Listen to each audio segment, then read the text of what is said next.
I like Christmas, but it's not my favourite holiday.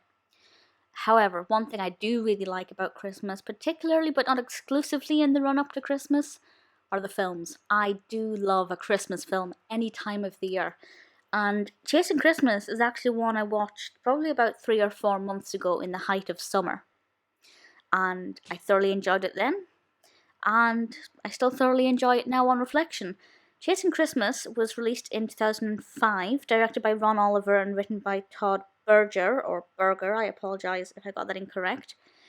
And it's about this man called Jack, played by Tom Arnold, and because of one thing or another, I won't spoil it, but he's not really in the Christmas spirit.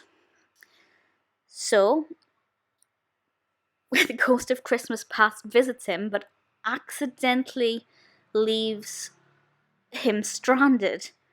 Jack gets left stranded in his Christmas past, and he has to try and work out how to get back. And obviously there are a lot of morals and heartwarming messages and nice looks at the past and some emotional times. But for me, what makes his work particularly well is the character of Jack, because on the one hand, he is quite grumpy. He's anti-Christmas. This is Christmas time. But at the same time, I find that he is really likable. And I think there are elements of him that are really relatable. You can really understand where he is coming from. And I really took to him as a character. I also don't think that this is too predictable. I feel like, well, personally, I didn't know where it was going. I didn't know how this would resolve itself. So when it did resolve itself, I was pleased with the outcome. I thought, yeah, that was an interesting way. I didn't see that coming. In terms of being stuck in the past, I couldn't remember when he was stuck in the past. I knew it was the 60s. IMDb is telling me that it was 1965. And there are some really nice contrasts between there and 2005. And it's really nice to kind of have that contrast of decades, because usually when we have the Ghost of Christmas Past, we just go to see the inside of somebody's house and then go back to the future. And then we don't really have any time to actually explore that decade or that year. But this one obviously gives us a bit of opportunity to do that, and I think Jack's interaction with his own past and with the 60s in general is really effective and really enjoyable. Unlike a lot of Christmas films, this one doesn't ooze Christmas. It's not like there's tinsel everywhere and wrapped presents in every other scene and Christmas music blasting out of, every other sound. It's not as in your face.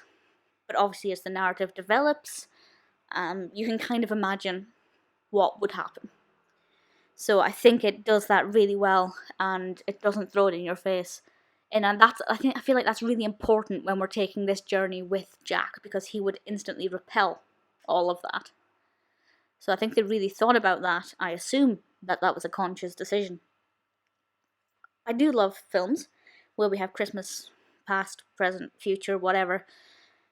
This may not be my favourite. Obviously it takes that inspiration from A Christmas Carol.